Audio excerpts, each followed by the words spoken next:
Okay, we are back, and I had this idea of trying to make a sketch that doesn't involve pushing play at all on the timeline. It just kind of runs on its own, and I could think of a couple of ways right off the bat. We could do something, like we've done in the past, where we take the vinyl distortion and we use the crackle and we just run that, through some resonant filters, and we can boost that. If we want the tone thing, we can easily just this is probably right here the easiest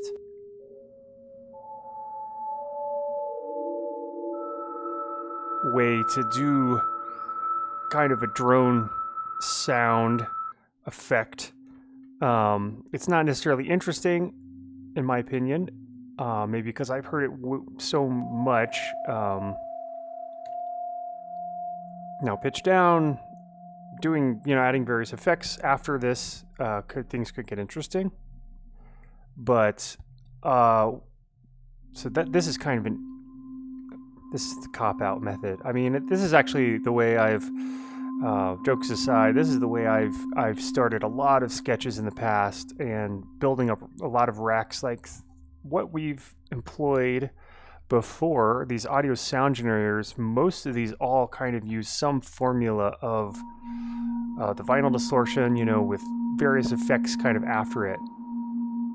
So all you need is really a white noise or a crackle or something to start off with, and just being creative and thoughtful with the effects that you add after that. You can do well. I mean, as we've seen here in the past, if you bust out one of these multi ones, these have like mini chains or layers inside of them. Like this one has got some crazy kind of percussive sounding, and this is just using only the Ableton built-in effects, starting off with this vinyl distortion and various crazy amounts of particularly tuned effects afterwards.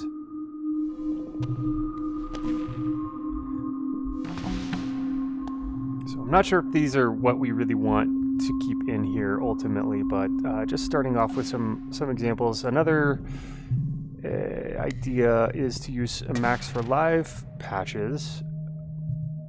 We've got, I'm in the wrong folder, and we've got this make note. This is an easy one to start off with. As you could see, it just kind of, we can have it, this time is in milliseconds, so we could easily, I believe this turns it off, so let me just verify that. Yep. So we could have an Lfo on that. Let's get a basic Lfo going there. Try a random first.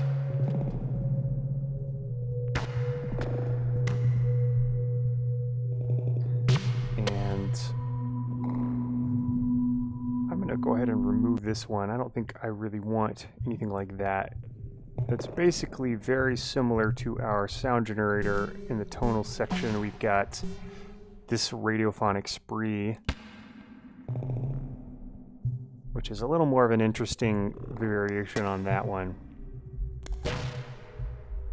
But it also uses an auto filter with, God, I wish we had more shapes in here, but plenty of Max for Live patches to do just that kind of thing. Let's turn our frequency down here.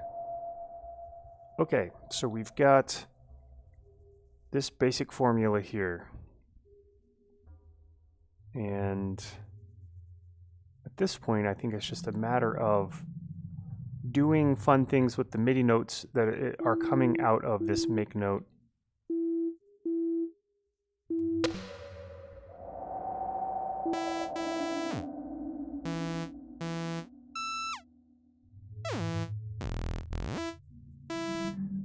Let's see what we've got here. Easier said than done trying to make a whole track where you don't push play, you just open it up and it just kind of goes on its own. It's a fun challenge. It's not for everyone, and I don't think that all kinds of music lend well to it, although I am curious about doing some beats.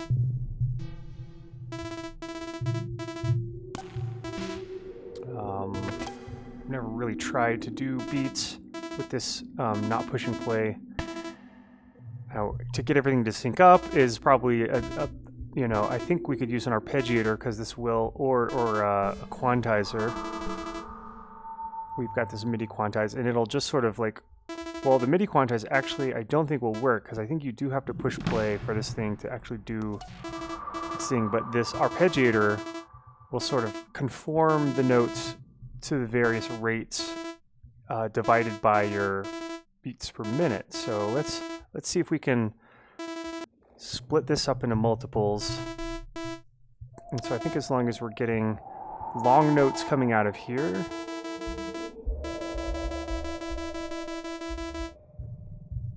we could just add a length there.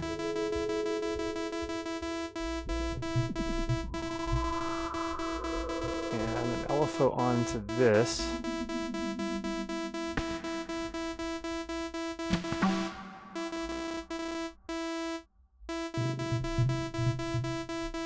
Awesome. Now there is one.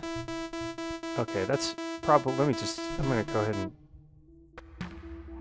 tone that down as that is somewhat obnoxious. There is a, let me see if I can find it. I just run across it the other day, an Lfo in MIDI, and I think this one, let me verify, but I believe somebody in the Max community took the built-in Lfo here, the one that comes stock, which is only for audio channels, and they made a MIDI version of it. So now we have all this multi-map functionality and all the cool, more recent, up-to-date, modern Lfo functions, and we can just put it wherever in our MIDI chain. Okay, so let's collect all and save to get this thing, make sure it's in our,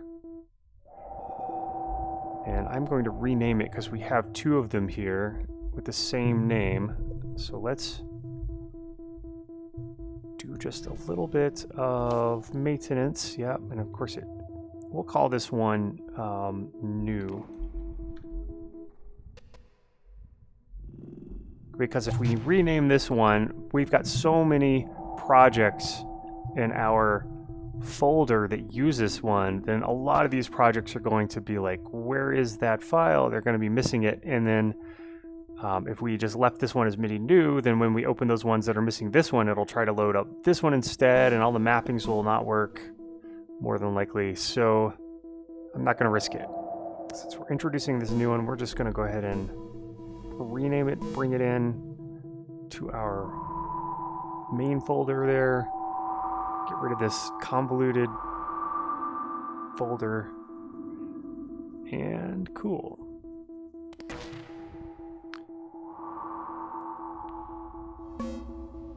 All right, what was I even going to do with this thing? I think I wanted to get a random going on this rate. And let's also map to our frequency here.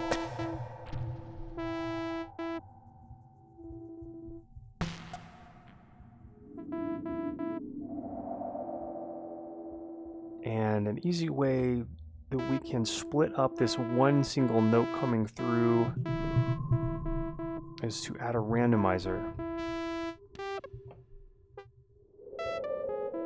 And of course that's just going to play whatever random nonsense. So we can scale that, we can limit all the random. So right now you see it's just hitting all the notes. Because this one, we've got 12 choices, that means 12 different notes. Let's see if we can just sort of suss out some kind of interesting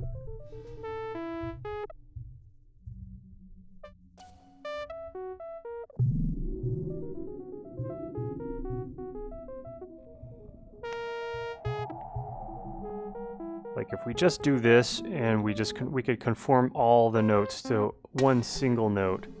So essentially we don't get much variety, of course, so that's not really what we want.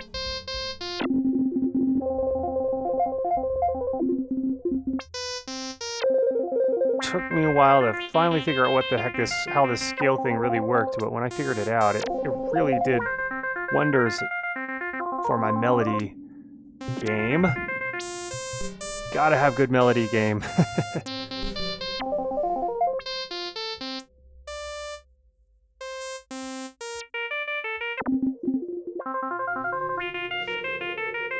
Cool. Kind of a positive piece there, and we could let's maybe get some of this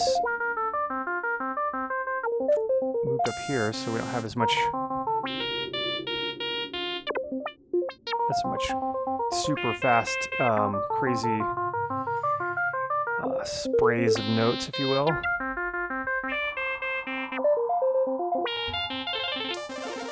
There's a spray. Gosh, I wish we could modulate these. I might make at some point an Lfo that lets you modulate these. There's so much you can do there.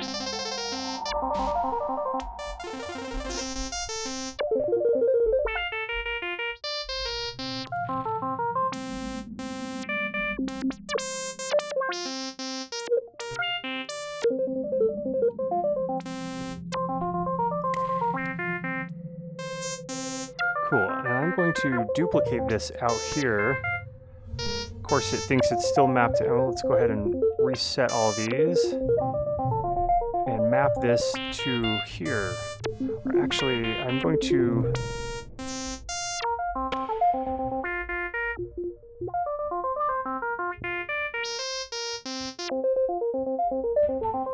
there we go, map this to there. And let's limit the range so it mainly stays with the slower speeds.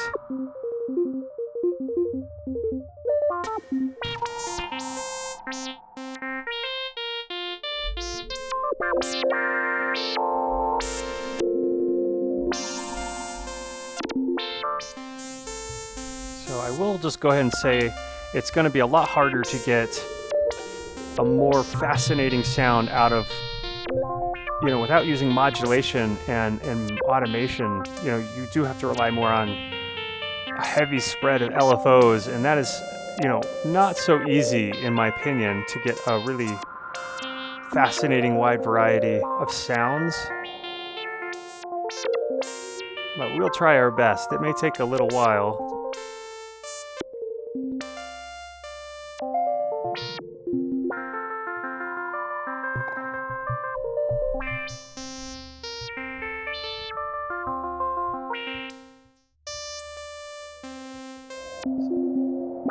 So let's duplicate this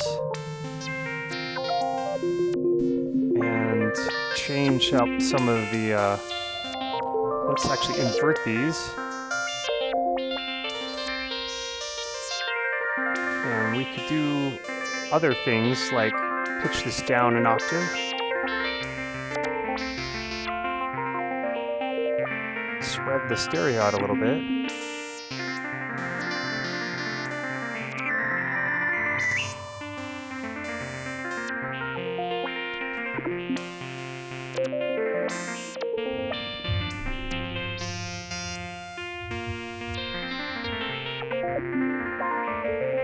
I think I'm going to go ahead and get rid of this. I don't think I want that in there for now.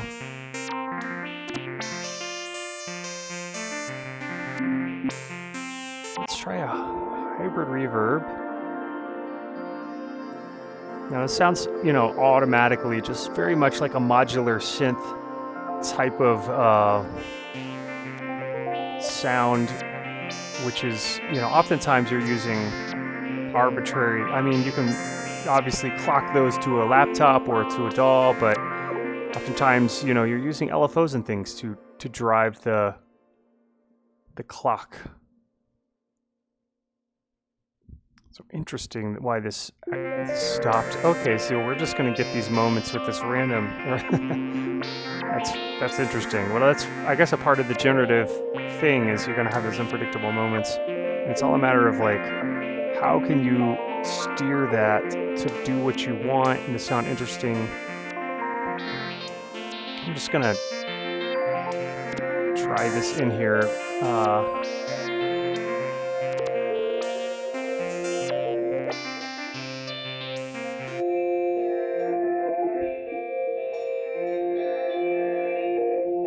Which kind of sounds a bit like the tension effect. Instrument, whatever. All right, let's get a limiter in on that. So obviously this thing is a little too loud and proud.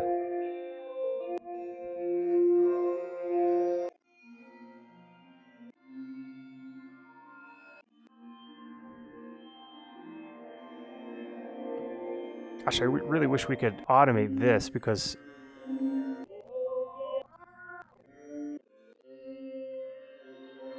you can get quite a different range. Of course, it resets. The only effect I found that lets you automate those kinds of controls is in the Guitar Rig series. There is an amazing module called Reflector. And Reflector lets you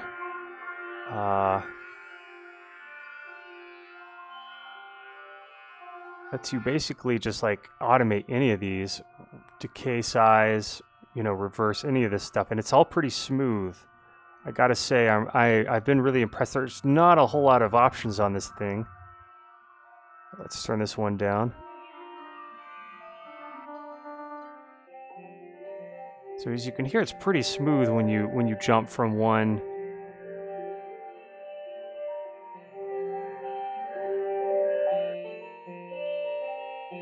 You can see it's kind of like reloading in a different variation of it. So we could, you know, group this, hit configure, and just like tap these to make them show up here. And if we wanted, get an LFO in on that.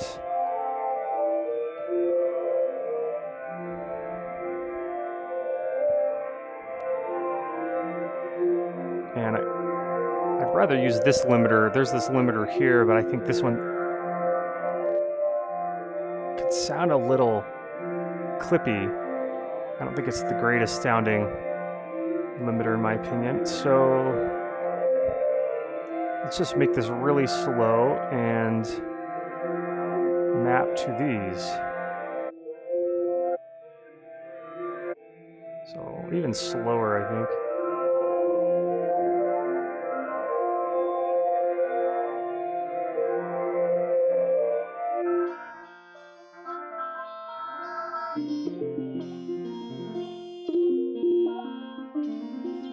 As you can see here, it's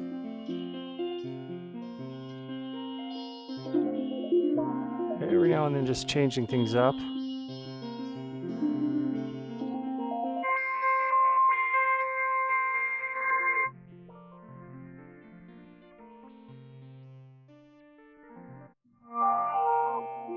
And a very smooth sound. I really can't say I found any other convolution style plugin that does things quite as clean and smooth as the Reflector. I use it all the time in my day job when doing sound design for video games and films. Convolution is really one of your best friends. Whether just for weird kind of smeary, ethereal effects or...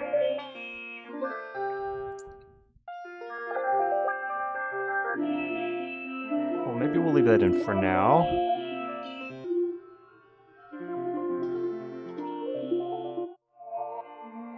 Or let's put this after that guitar rig.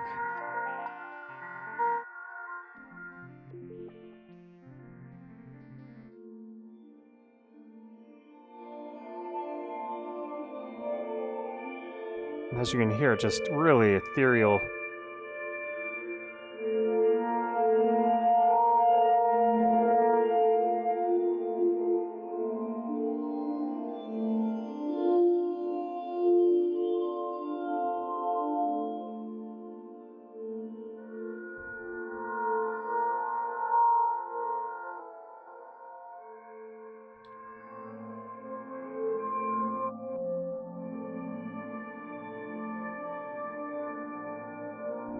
really make a beautiful ambient piece just with some real basic sources and convolution if you have the right impulse response. In this, we're just using this cheesy ass girl.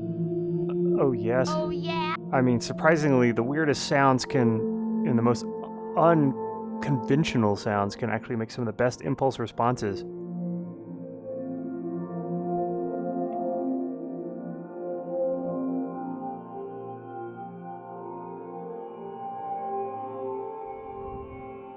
I'm just gonna try a few, turn this off and hear what.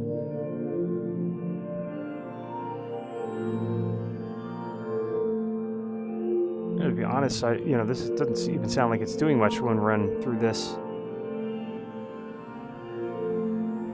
hybrid reverb.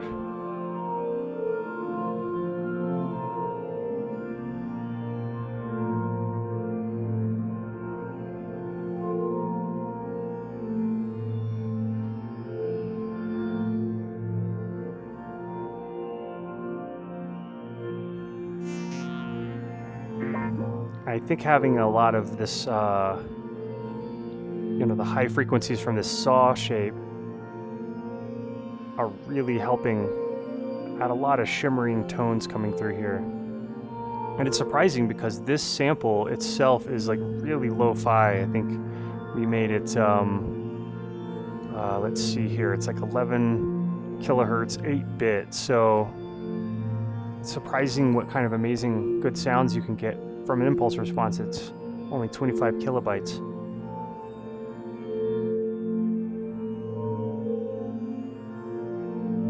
And I think we need a compressor. I feel like the limiter is definitely doing its job, but it almost sounds like too much pumping. So maybe we'll just have a really low threshold, but then just like a low ratio. I don't know if this will help, but let's sit with it for a second. I think I'm going to go ahead and remove this guitar rig.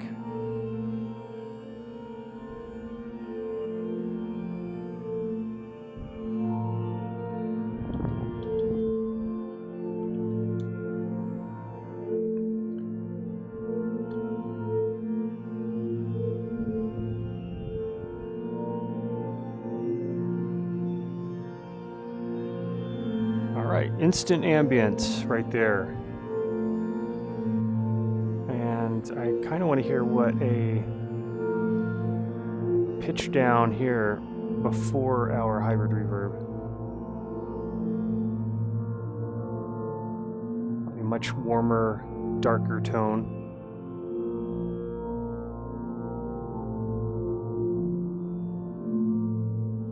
And let's try an octave up.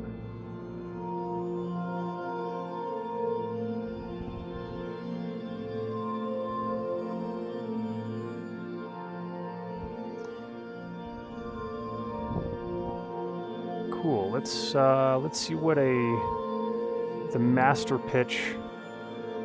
Honestly, I think putting an LFO on this, so only every now and then that turns on and off. We actually kind of want a very specific type of LFO that we can adjust the timing to only happen every so often. I think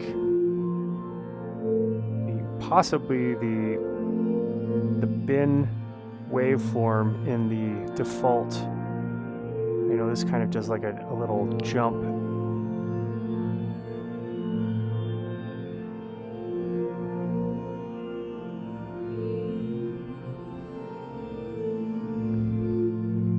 Okay, I see. So it's only all on or all off.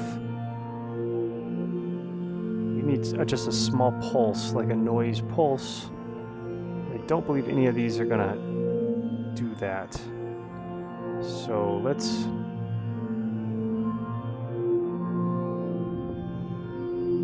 see what else we can work with here.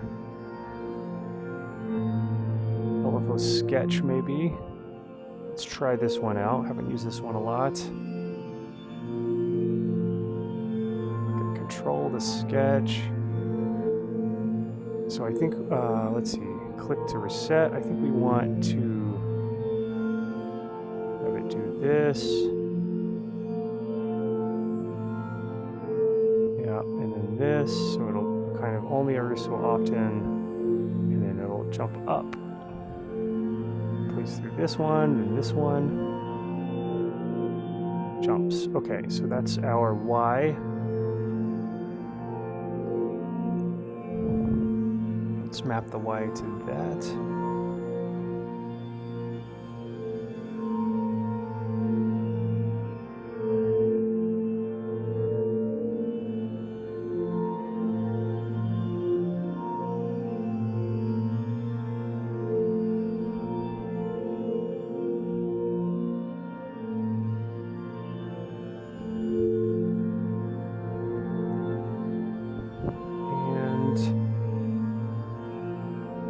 Master pitch.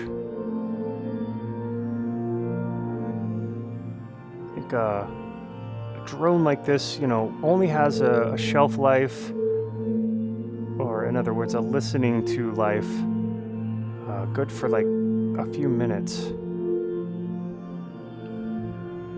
I mean, what we're hearing now is probably like what you could be considered the crux, like the largest swelling part of the track.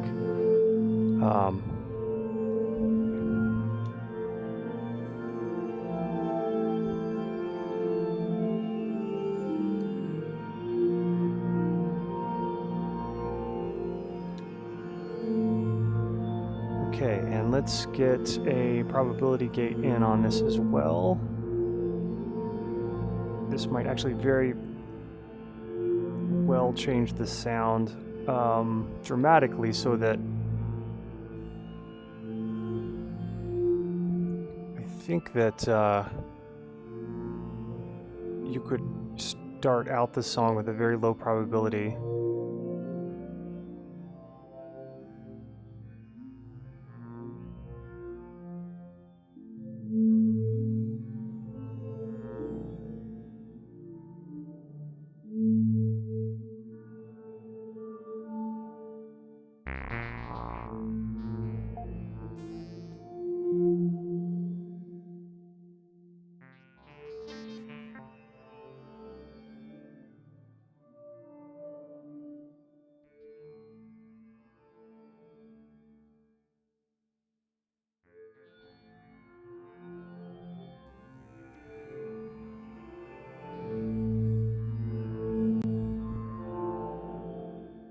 Now let's close this down and see, do we have a second mapping? Actually not sure what T is. Oh, cool, and I guess we have like a sort of a range as to like how far.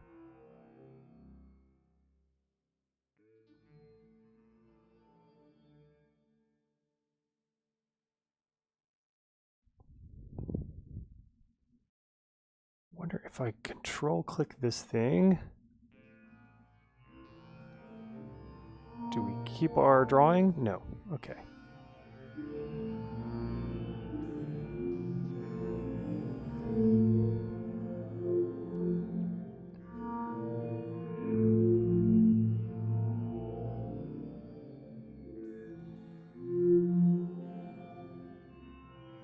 And another weird idea that I have is that we could group this and then split it out. Of course, this is going to take up a lot more CPU, but we could have various.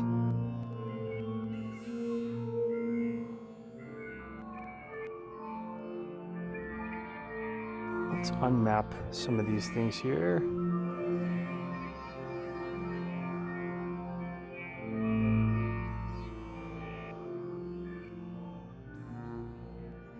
And get some kind of sort of mix between the two.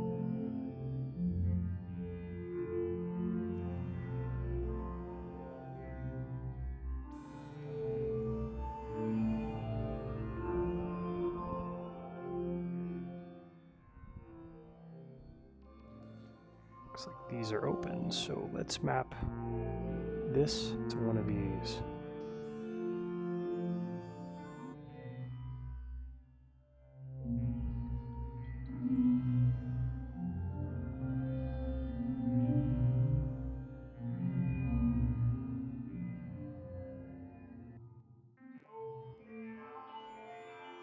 So let's see, this one is 280, so let's do 140. Let's see if that does like a half. That's kind of funny. You can actually hear the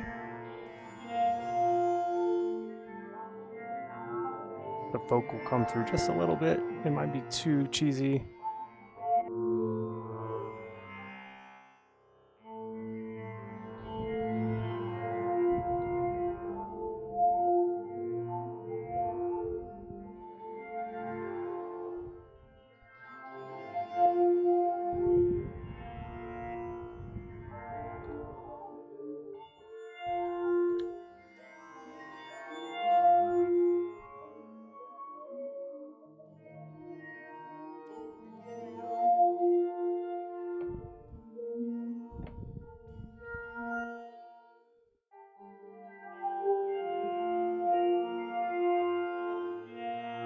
So I think for this one, we probably want to try a different sound in there.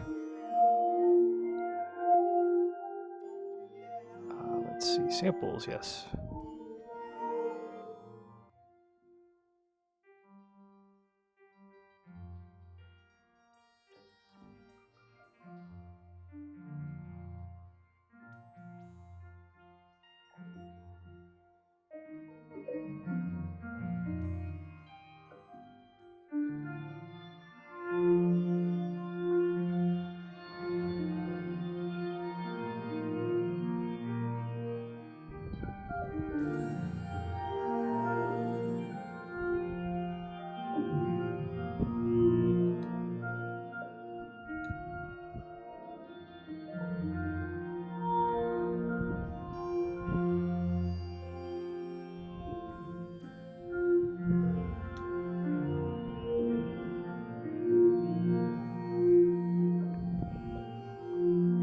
Oops, somehow we hit play. We shouldn't need that though.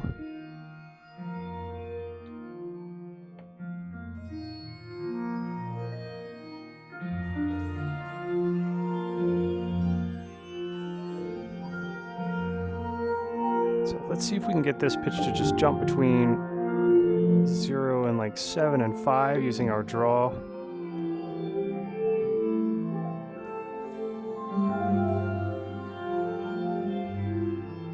Interesting. It looks like we're not seeing. So let's try to. Cool. We just needed to delete it and then hit undo. And I guess it reinstantiates it. So let's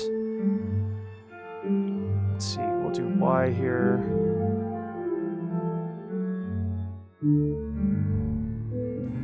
I see. So let's go with.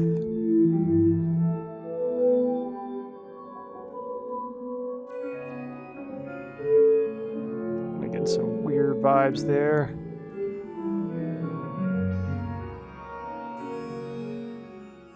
Let's try just typing in 50% there.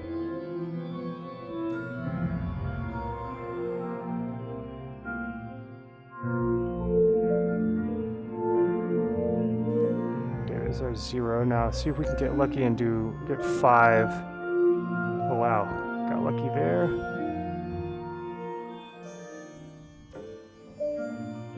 And what about 7? Yep, wow, okay. It's not easy to draw a straight line with a mouse.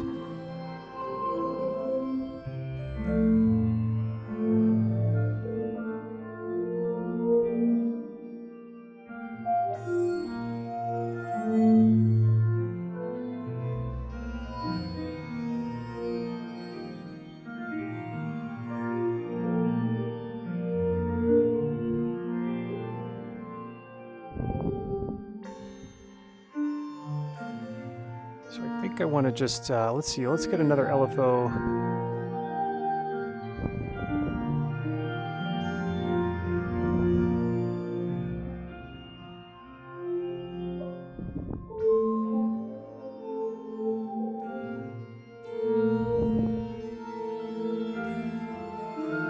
Oh, this -1 is a little, it's a little too much. So let's see if we can do this again. Whoops.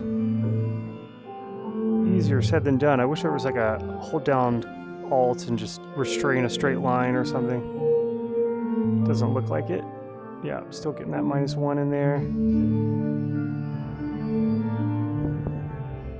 Can hold down Shift and it like makes it move a lot more fine-tuned wise. Now let's try this.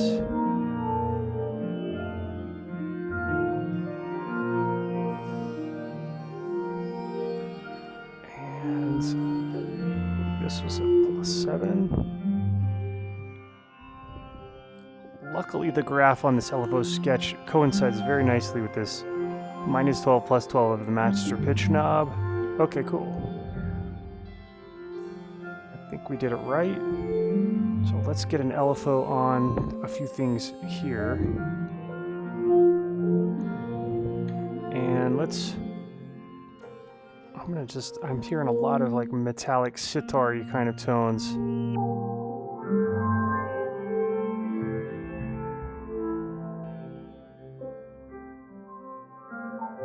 This should help break some of that up. Also, we can use our tried and true tremolo.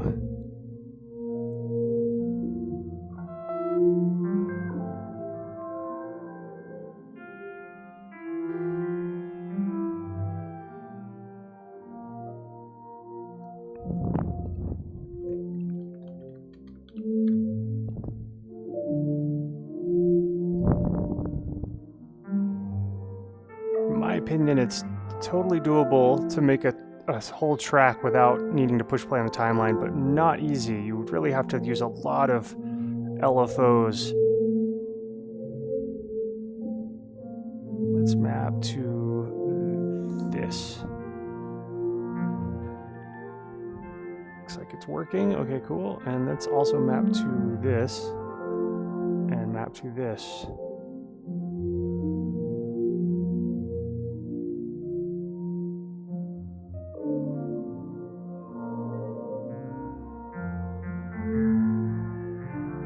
That is cool that he allows us to automate this whole thing. So let's go ahead and map to that. Actually, wrong one. And let's see what happens when we map here to our octave.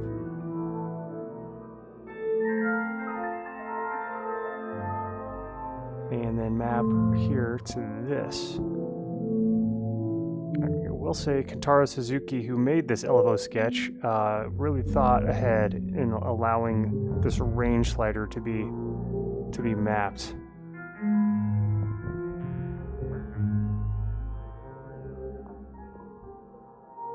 Yeah, things are getting weird now.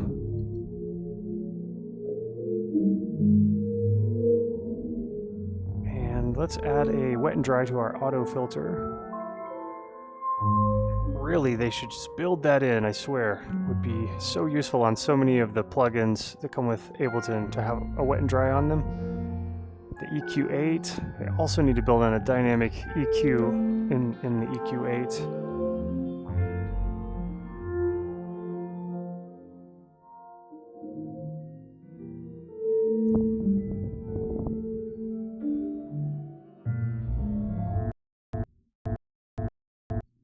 Oh.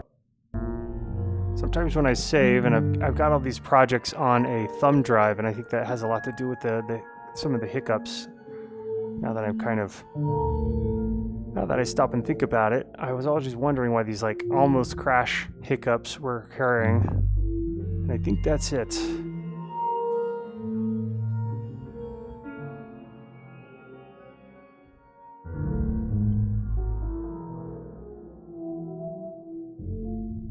Let's get a make note in here. I'm just going to leave this one on for now.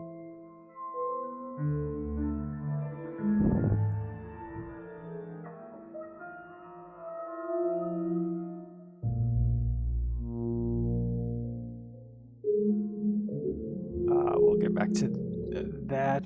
I wanted to get an Lfo on here. Perhaps map from this.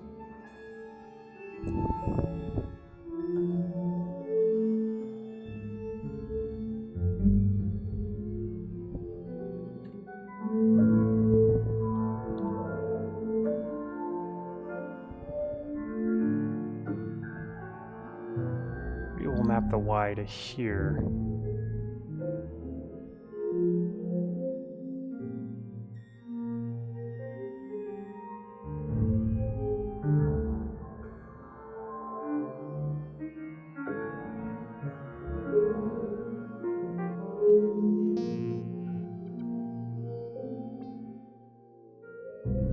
Let's see what happens when we map T to this. Now we've got a mapping spaghetti nightmare, honestly. T maybe trigger. So let's unmap from that.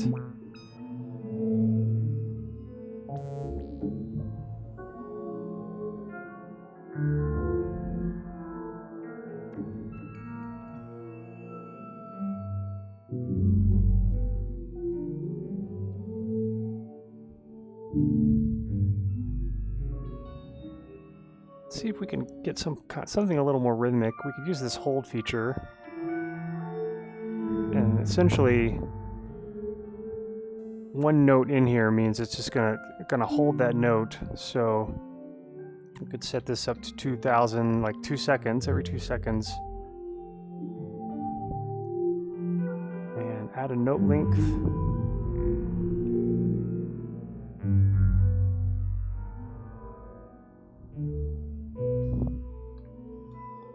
Also 2 seconds. So subdivided down to 1/8. We're going to get some kind of rhythmic thing happening.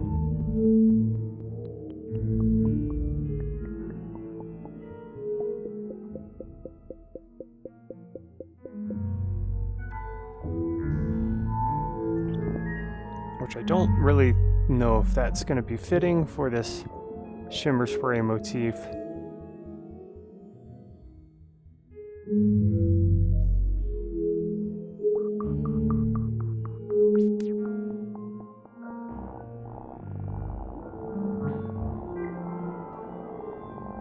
Well, we could just do one crazy sounding, almost sounds like the noise off of a really bad piece of equipment.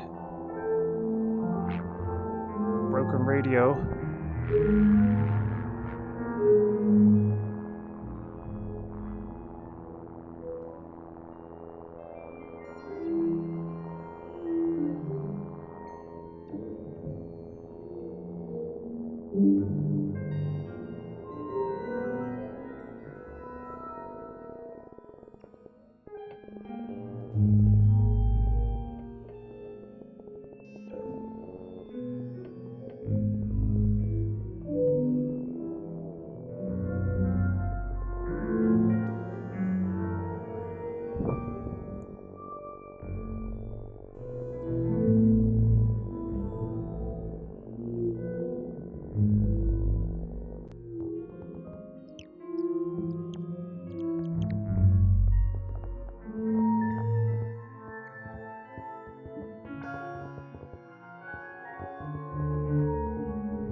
Now we gotta get some Lfos going here. It's the only way to get some interesting stuff squeezed out of this not using automation modulation mess.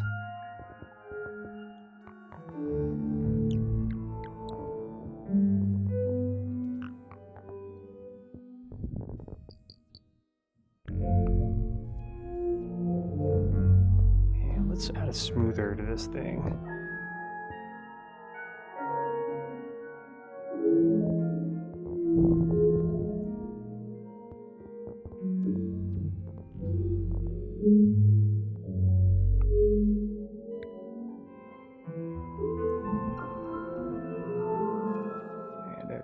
An idea I have that would make things really weird is our Rezo Beast.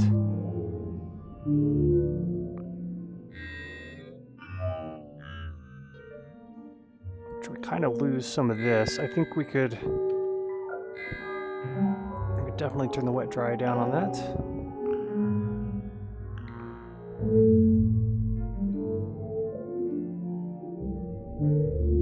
And let's try some on there.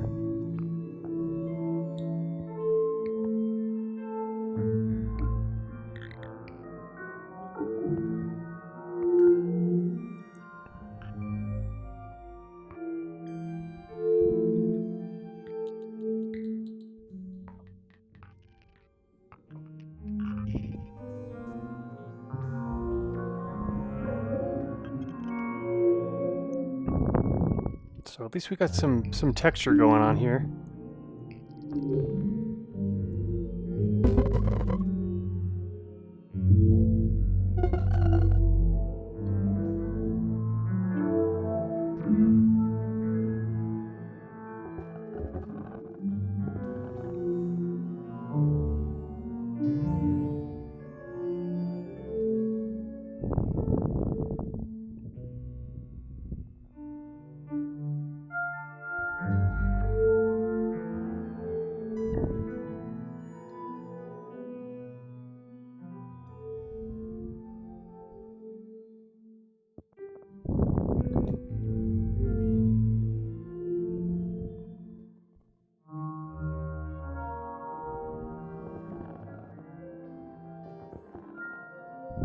Very strange sounding melodic drone essentially coming out of this. Let's try to push up some of the high end.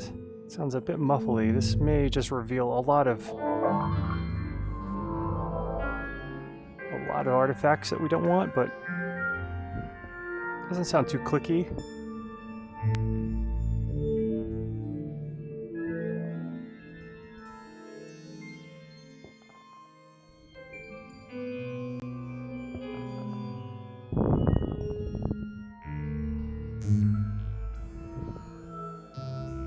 To get a more interesting sound, we need a lot more LFOs on this analog here. Let's bust out our new Midi LFO that we just brought into the fold.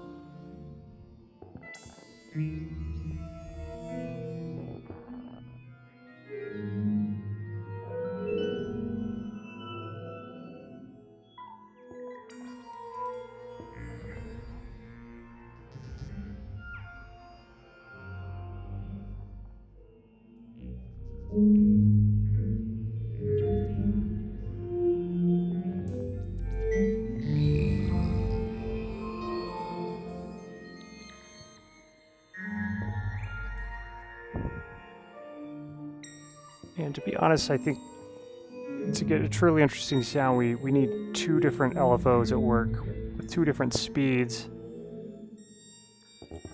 Because in this case, if we just map a whole bunch of things to this one, they're all kind of gonna move at the same pace. In my opinion, you get the most interesting sounds with a bunch of different offset LFOs or automation and modulation loops, which is what we typically do here.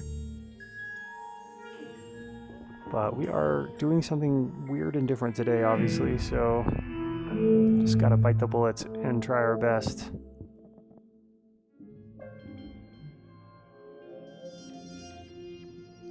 And might as well, while we've got two LFOs here, map the rates from each one, so we have two oscillators kind of working off and on each other. You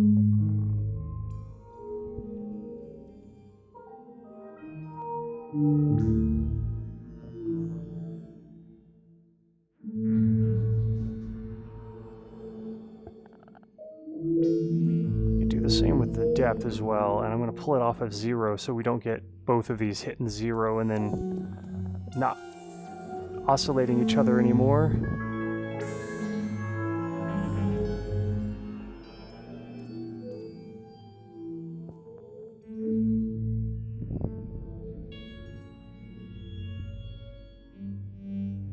Actually, I think it will pull up the depth floor just a little bit more.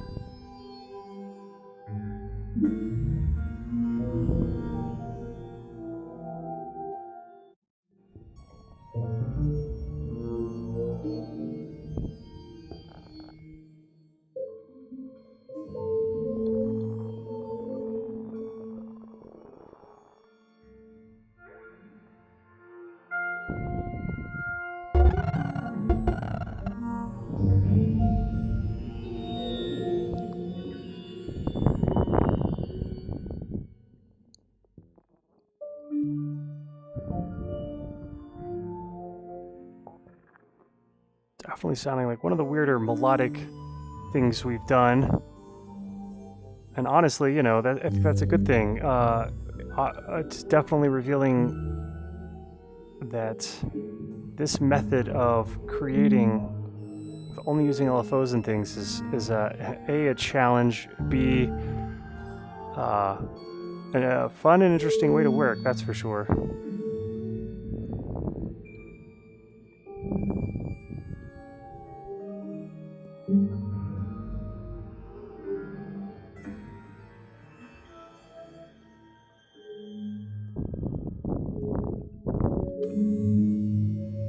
Let's get some more melodic stuff happening in there. I think I can just copy and paste over these two together. Perhaps they'll keep the mapping.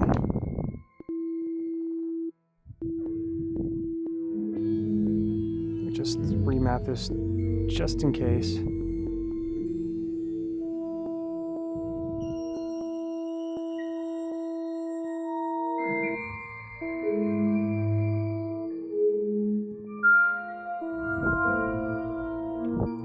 Tune this.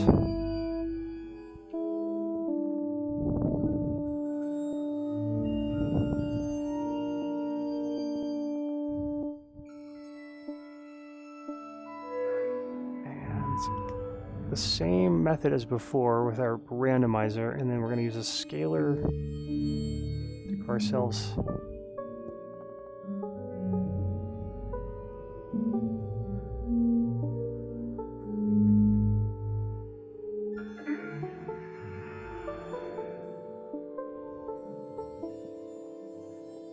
sounds kind of nice. And let's get a pitch from the master pitch, this little device.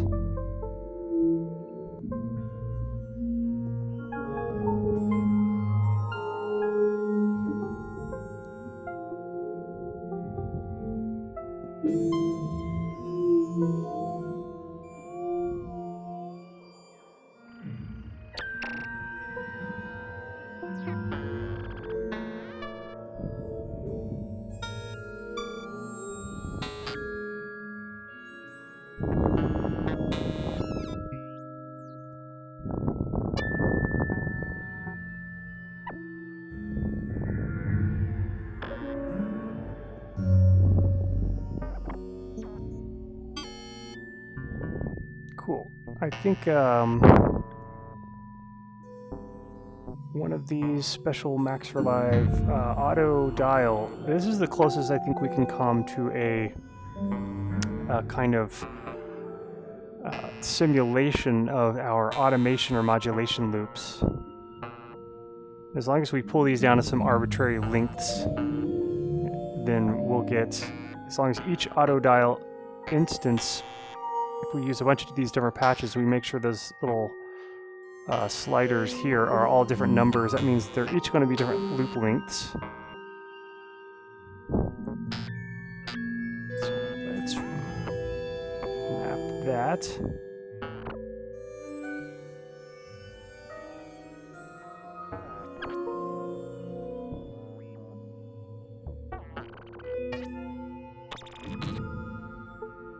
Seems like we kind of lost something in here.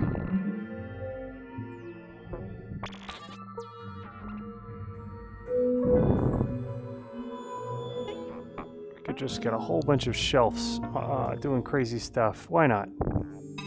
There's no rule that says we can't.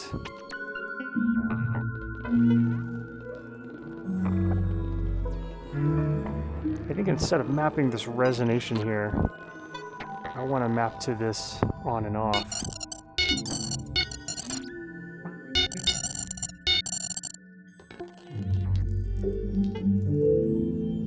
And let's sort of get rid of some of these kind of clicky.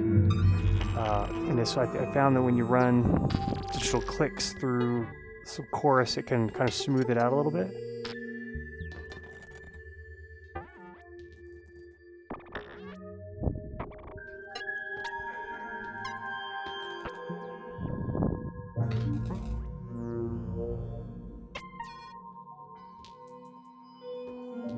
Awesome, let's get an auto dial on that.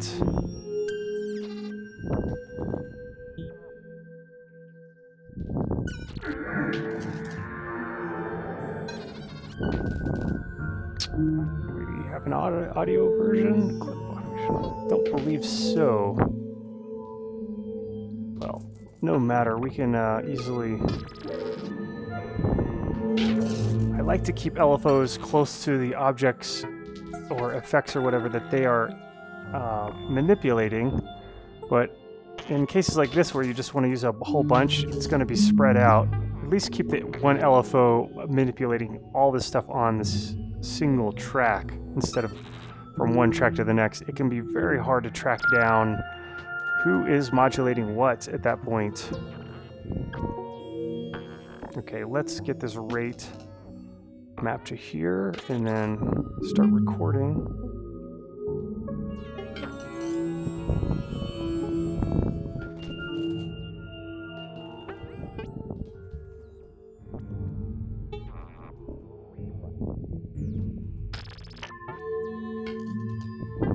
I do feel like I should modify this out to use this functionality here, the multi-map mode.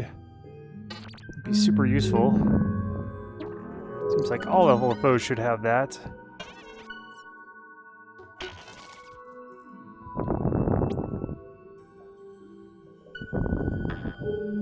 Okay, back to this thing. So much more we can do with this thing.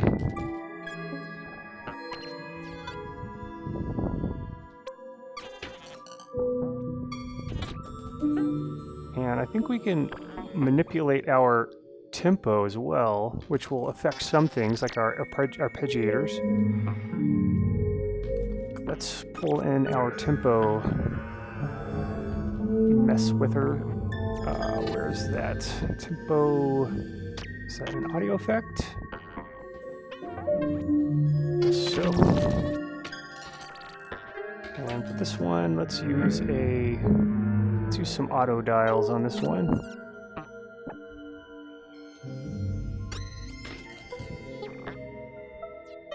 Let's do here. LD1, I don't know if that's actually... I don't think it maps properly. Yeah, the mapping on this auto dial is a little funky.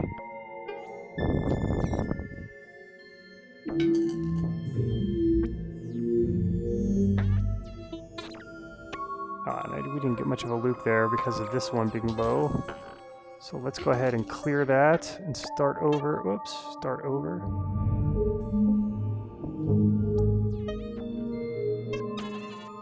And we can always open up our draw thing and just put in a couple spikes in there. All right, now we need to get this button flipping about.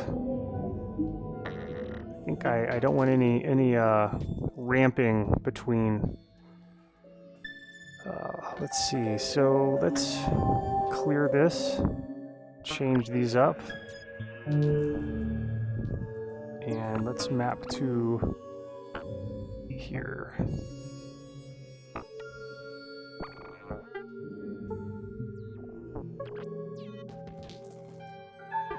And if I'm not mistaken, this is speed, maybe? Yes, speed. Really could use some labels there. And this is the loop length, I think.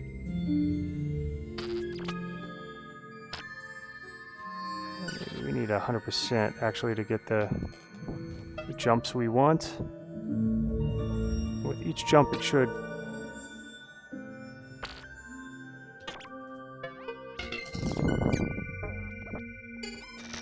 okay, cool. So let's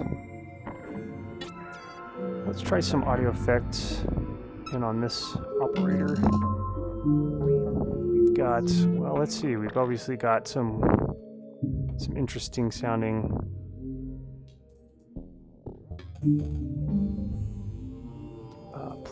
Max for Live ones.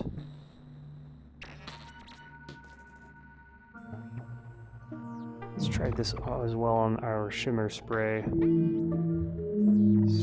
It just sound like garbage, but you never know.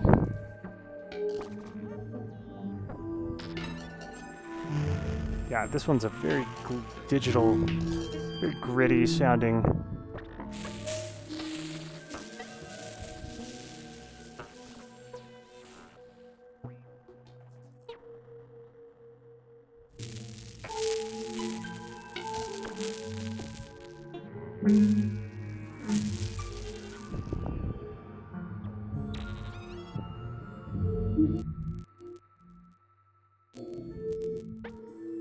Maybe too gritty for this one. I am curious about this reverser though.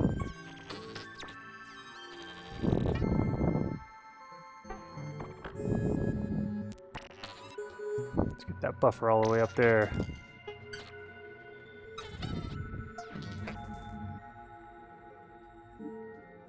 And what about pitch? Ooh, that's crazy. That's too much. 0.75 maybe? It's like an octave up or 2 octaves up. 0.5 might just be 0.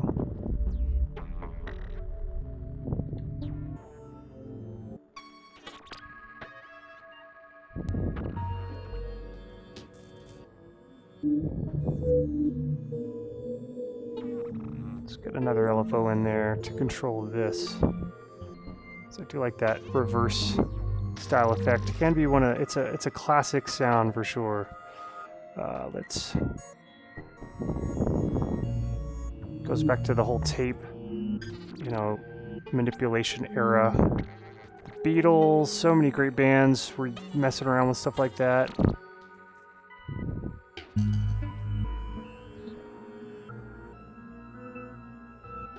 Awesome. Now let's do a wet and dry on that.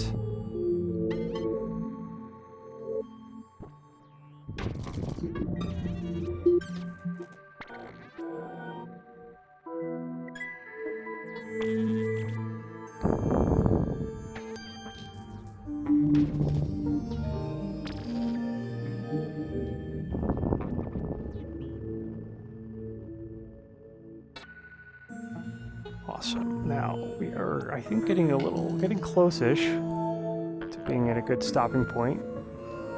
It's always a tough call. Like, where is a good stopping point for sketches? For me, it's like, is it at a good spot where I could, the next time I pick it up, maybe hit record and start tracking it out? Or in this case, since, you know, we're doing the kind of sort of quote-unquote modular rack style of composition, you know, we would just hit record on a device here or something. We could use, you know, without pushing play. There are Max for Live devices that just let you hit record and record the sound. Or a plugin like Reactor also lets you record in there. Of course, you have to set Reactor up a little bit. It's always, I don't know why these aren't connected as a default. I should probably fix that. We've got this here. We can record stuff through Reactor. I really love this freebie VST plugin. It's very basic in what it does, but Vox and Go also, I believe, makes a recorder. Yeah, recorder here. Looks like we've got 2 different versions. Or maybe it's just the same thing. Yeah, freebies. Definitely got to embrace the freebies. There's so many good ones out there. There's no point in not using a bunch of free plugins. Heck, there's so many good ones.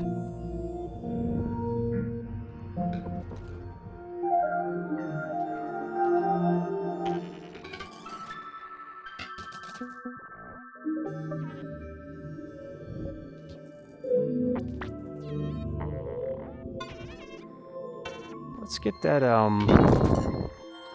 reverser also on this.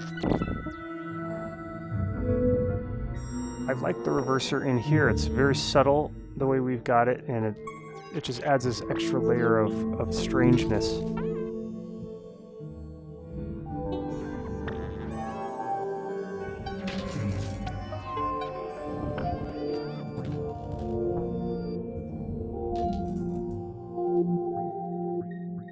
And this one, since we're modifying our tempo, and our tempo is affecting this sync rate, probably get some interesting stuff out of this delay weirdo.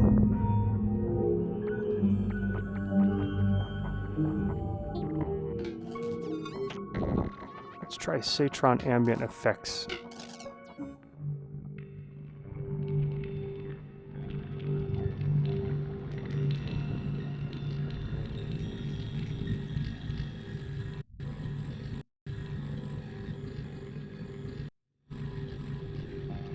Wow, okay. Oh yeah, so this is set up to, yeah, we get some odd effects out of that because of our tempo shifting here.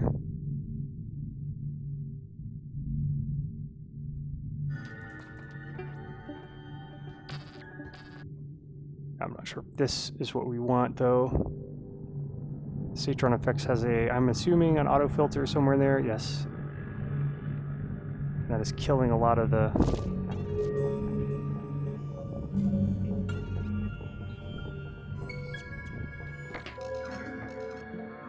Okay, well, it's nice to try anyway. Let's put a warp and flubber at least and get some of that pitch variation going.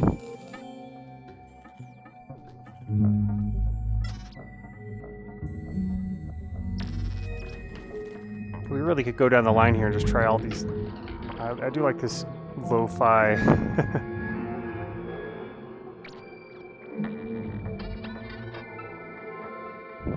I'm curious what a drum bus might do. Probably really, yeah, pull out the boom. Get more boom. Sounds very old school.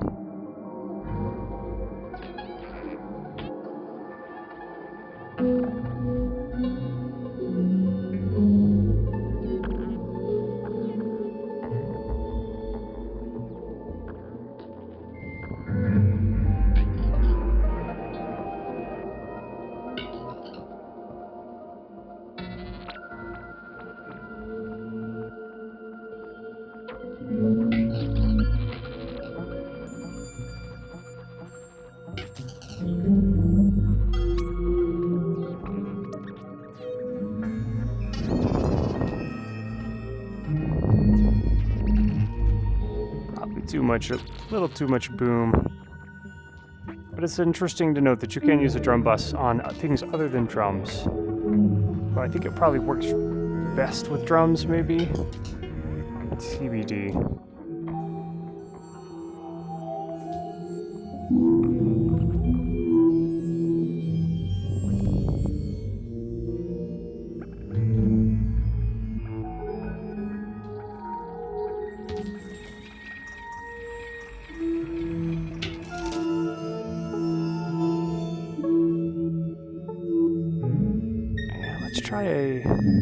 Compressor here that is pushed down by this operator layer. That would be 5 operator, yes. And I think I want to put this before the delay so the pumping isn't so obvious.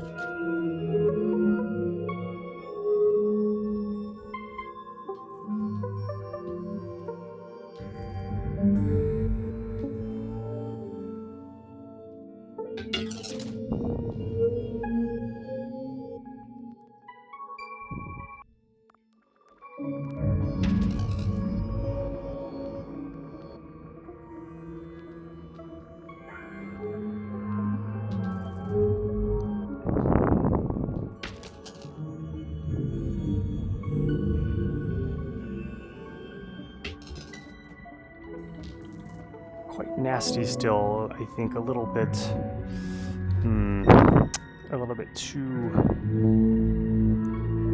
gritty. One way to smooth that out is using Corpus.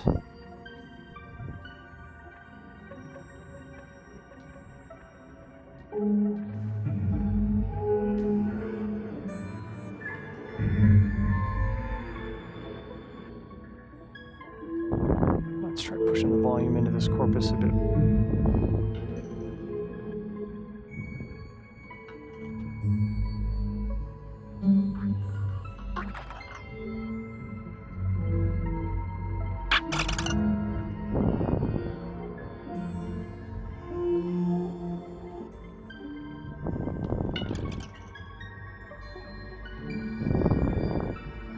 And definitely a little bit too generic sounding from this operator.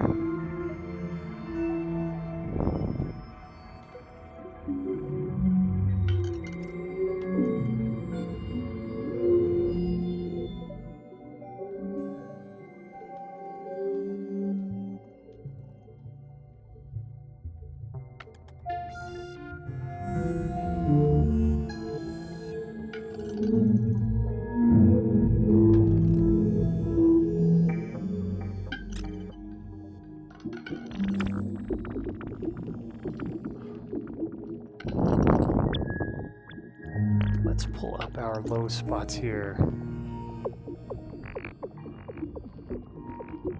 There we go.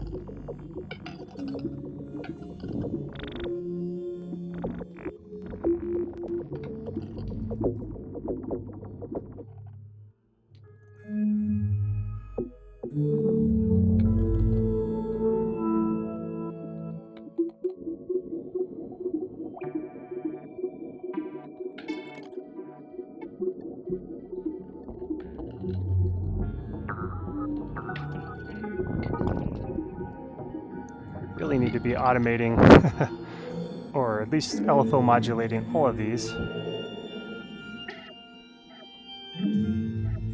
So we could just make copies of this, change the speed, demap it, and then we'll map this to here.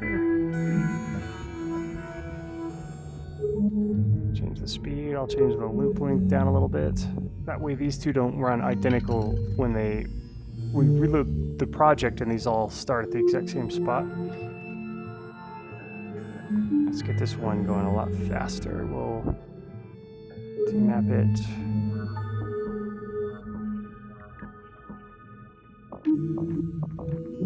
Map here and map this one to the res. Let's change the speed, slow it down a little bit. We can also adjust our smoothness. Slightly different feel that way. Add a little ping pong or reverse. If you want to quantize things, we can also, I think this requires a kind of sets our drawing there. Quantize on. We have to push play, I think, for this to actually work. So let's just turn off and things will just run on their own, I believe. If we push play again. Let's make sure we've got, I think it just reset everything. Let's just draw in our own fun little Lfo, if you will.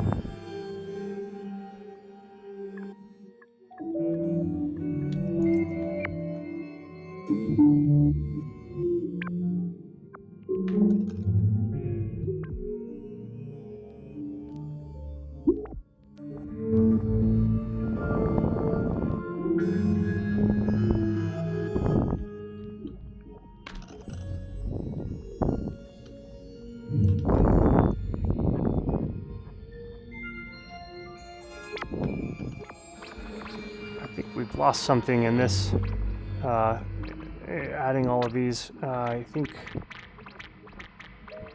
yeah, we've got too much jumping going on here.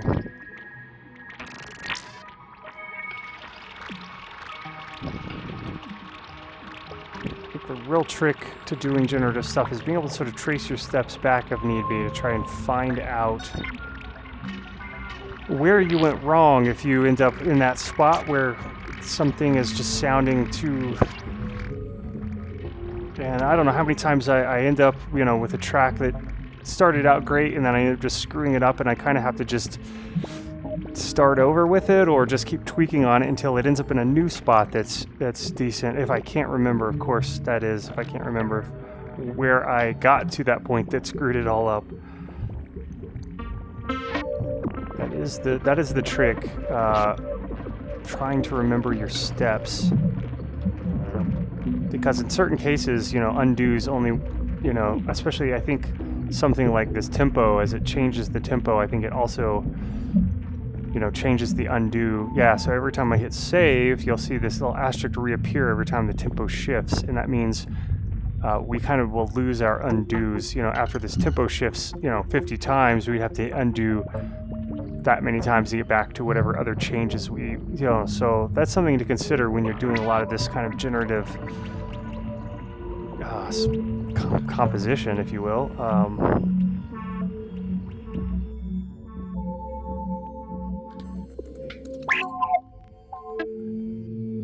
So let's get another auto dial here on this.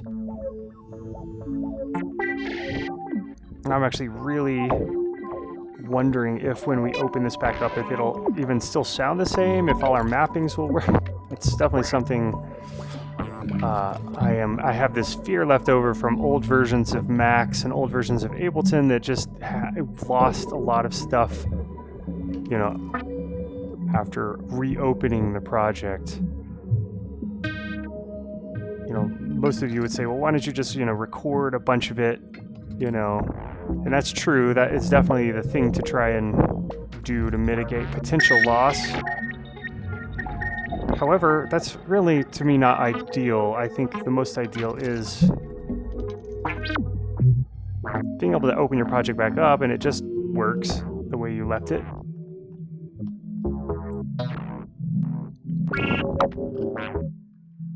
Cool. I wanted to hear a hybrid reverb on this.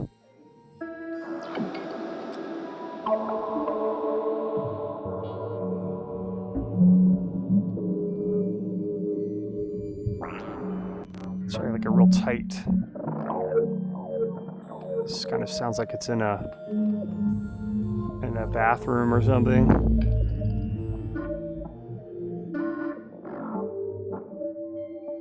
Cool. I can get an interesting granular type of feel by messing with the pre-delay. It sounds like it's using the same algorithm as the regular delay, the fade algorithm instead of the repitch one. So let's get rid of this. I don't want that one in there anymore. And let's keep making auto delays. Really powerful tool when a lot of them are used.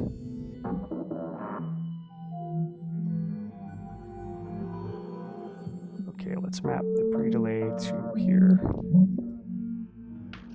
And actually change these up.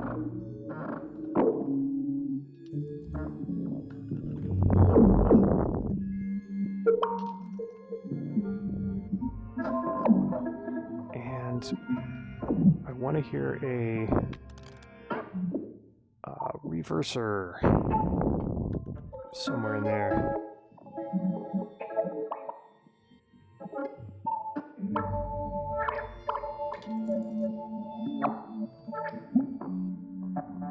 Let's try 0.25.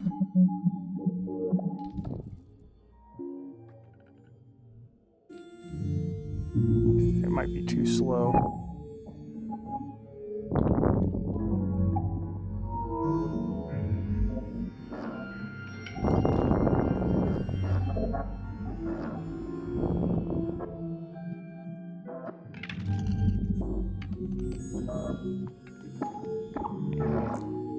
like the stereo is a bit off between these two, which might be remedied with a bit of a Haas type effect. Haas.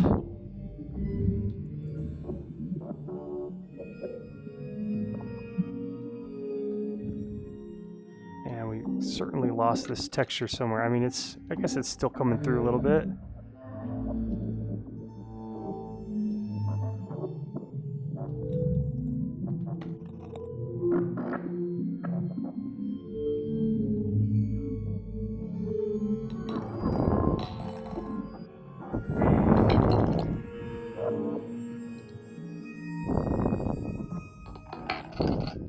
A beast, this one, and let's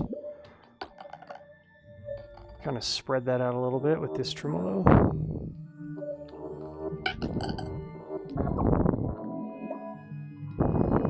So it sounds like the texture is happening right in front of you, and then this one is kind of like slightly to the left and behind us, and then this shimmer swirl is somewhere in the background.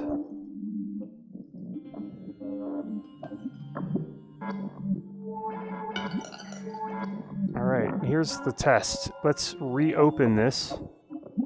Let's make like a new live set, clear out the stuff, and then reopen it.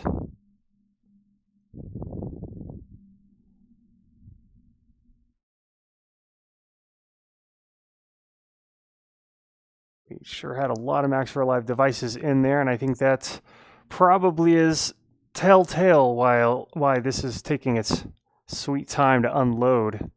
We haven't even tried to load the thing back in.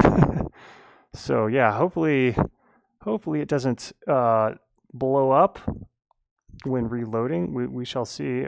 If so, I guess I will just pause this recording and then reopen it.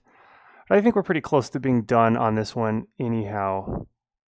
There's certainly no end to little textures and things. I did hear some crackling going on in there.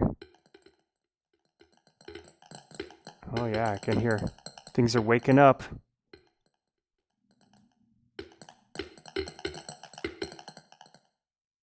That would be interesting to record our output and have this just be sort of how the song starts as you're loading it up, and it's taking forever to get everything in working order. Because with Ableton, there's definitely like a load order to things. I'm not sure what that is. It sounded like it was definitely loading this texture layer first and then working on the others. Who knows what's going on under the hood there. Well, it looks like we lost our drawing here, but it's in the background somewhere because we've still got things moving around as though we did have all the drawings in there. Oh, and it looks like our master pitch is kind of doing some funny things, so that didn't work out so well. I think if we weren't relying on that so deeply for... Yeah, it looks like the Lfo Sketch has a bug in it. Well, it was a freebie, so I suppose in some ways I shan't complain. It's hard to bitch and complain about free stuff, and if you do, you're just kind of an ass, in my opinion. All right, enough of my opinion. It's like maybe we need to swap those out. Like I should have done more tests before really committing to using something like that. I think for this one, what we could actually do is swap out with the auto. Let's see, the auto dial, because this one will let us draw. So let's go ahead and.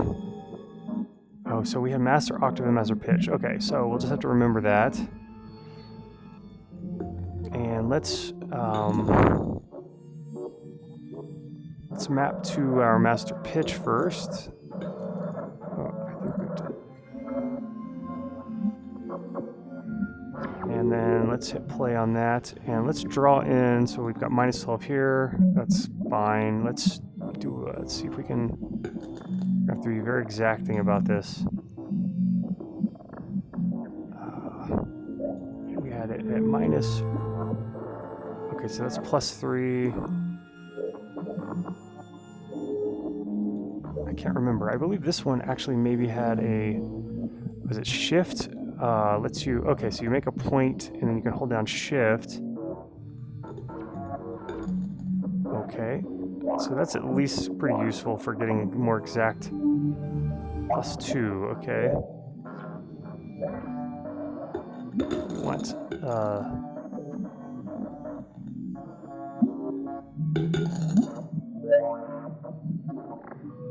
I see. Make a point, hold down shift. Draw a straight line. Okay, let's just leave that there. Let's see.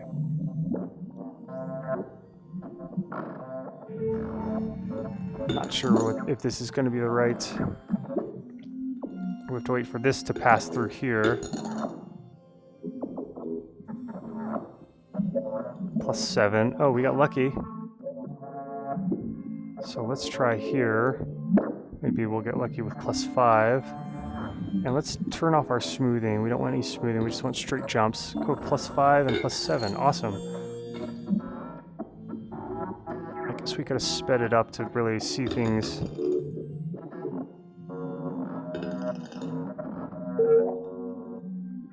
Well, I guess apparently this screws things up. Did we just screw up our... Sort of. Geez. Okay. That sucks. +8. Okay, well, not so lucky. The beginner's luck last time. Okay, there's +7 and then -12. And I guess we could always just do this. +12 instead of shifting the octaves. Now we could get both going on, I think. That's not a bad idea. Let's clear this out. Let's change these up. And then demap. We just select that. There we go. And now let's record.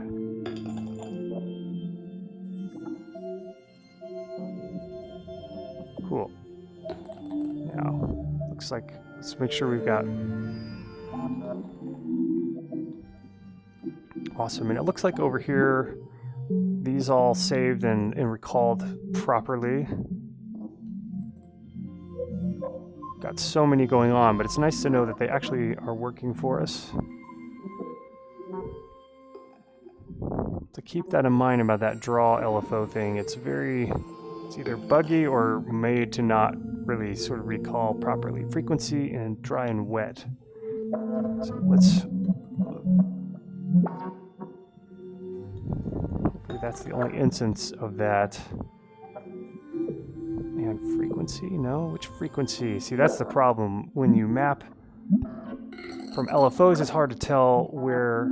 Like, so this frequency is obviously moving and coming from somewhere else.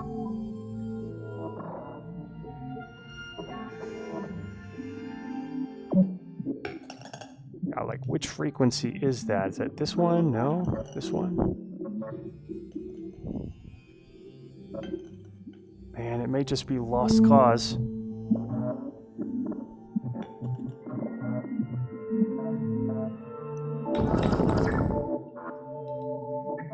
We got some interesting things coming out of this. Not necessarily all good, but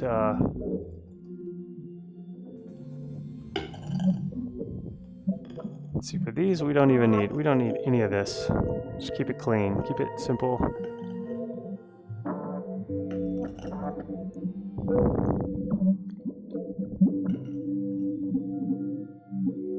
And maybe today we'll just end up going long. We've got about an hour 30 minutes on this one. I'll be surprised if anybody actually watches this crap. We could pull MIDI notes from here, I think. Could be interesting, and try to play with that. We need a bit of I think a limiter on this. It's going crazy.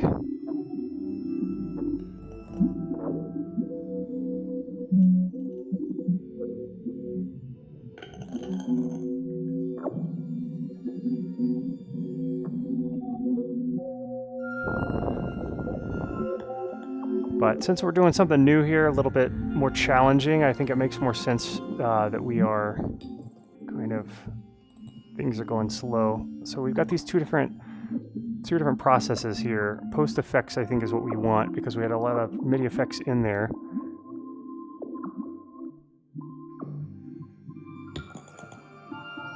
Let's hear what we get, if anything.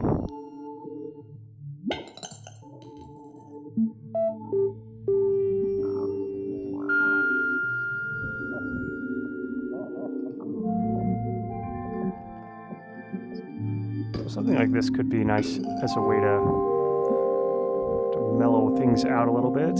Let's get another probability gate going on in there.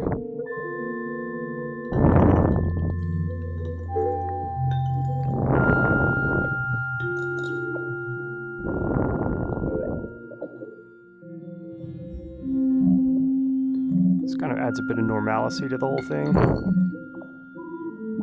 Of course, after not listening to this for a few days, I might come back and be like, this just sounds too boring and want to change it. It's usually how it goes with me in sketches and picking them back up. It's always like, I always hear so many things that need to be changed.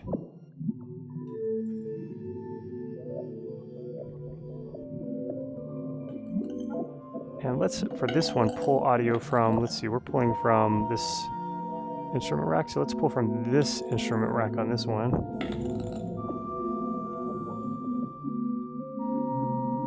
And let's push it into the other ear by playing with the delays like that.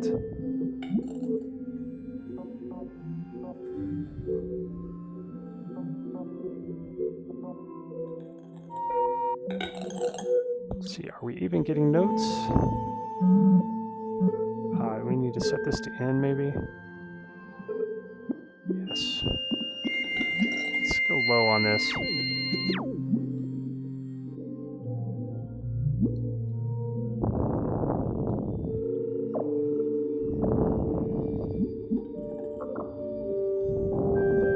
And I'm thinking this pitch effect.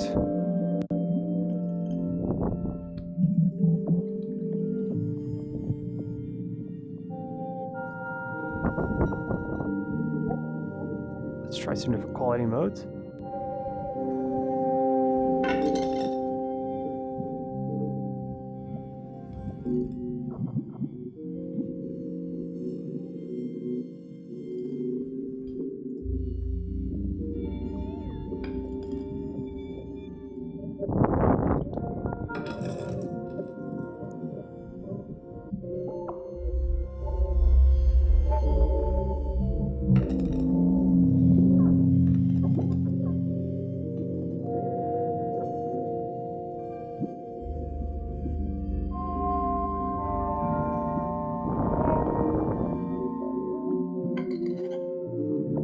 Like this 7th doubler thing. I'm not sure what 2 of them in a row will sound like, but it could be disastrous. If we do 500, that's 5 notes. So we'll get an octave then, I think.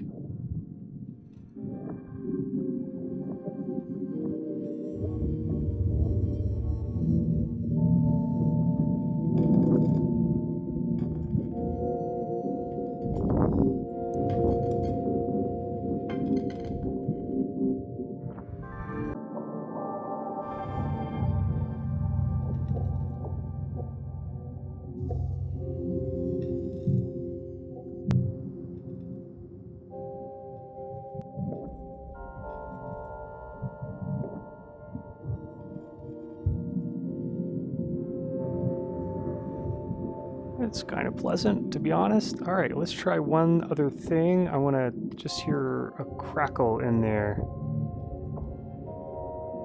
We had a, let's see, we definitely had a template for that.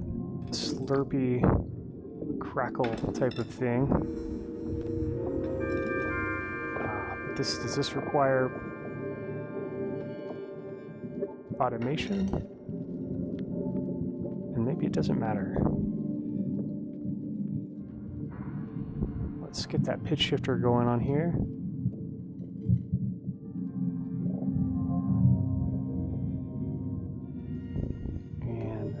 Definitely lost some volume with that.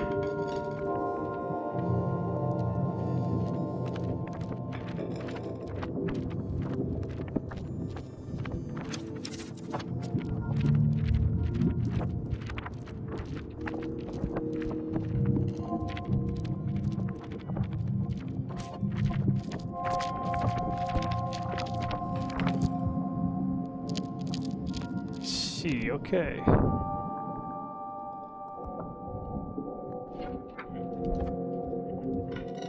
do like this pitch shifter in some ways, really extreme settings. It kind of smears things out a little bit.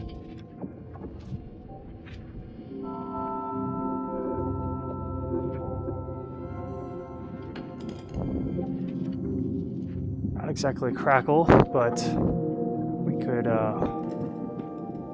pull in another layer. Under our sound generators, texturals, we've got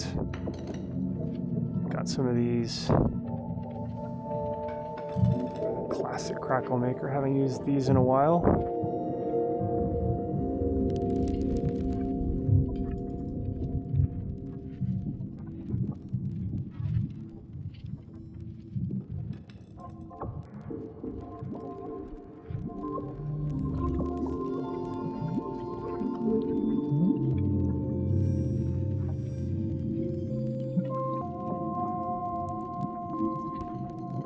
Kinda like that, turning it on and off every now and then. So let's indulge in our auto dial.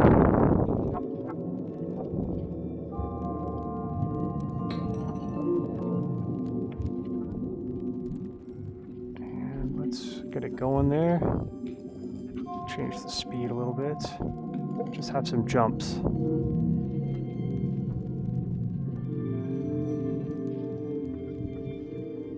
Let's get another one of these. Just gonna duplicate that. Oops, did not mean to do that. Okay, I guess I'm gonna duplicate this one, turn off the draw button, not hit the clear button. Let's demap both of these, and now get this one mapped here. I'm gonna turn this down a little bit here. Map it to this one, and just draw in some. We don't want it that fast. Oh, it somehow mapped to itself. Yeah, I gotta watch that. Demap. Now we need to click this and then hit the map button. It's finicky.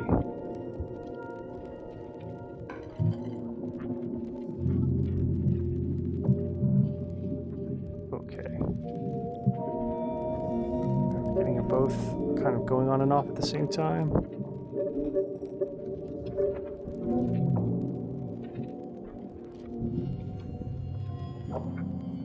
Not sure this one is actually working, to be honest. Oh, there it goes.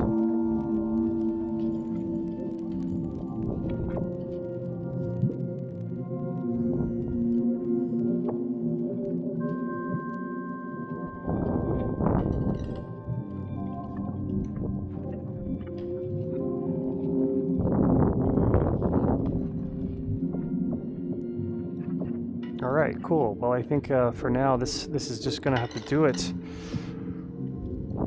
And I'm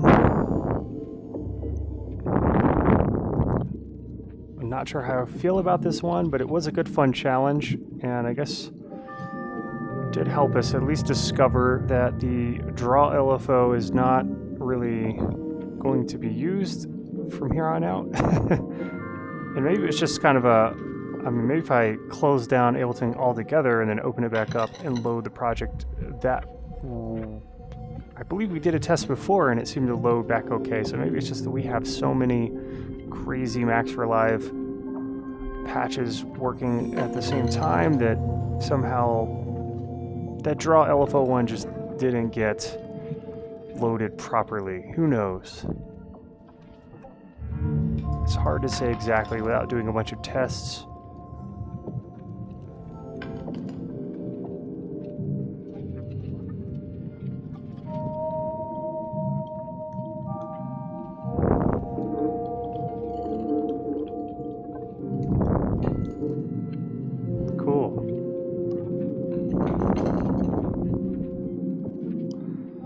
So I guess until next time, as usual, the motto here is keep it weird.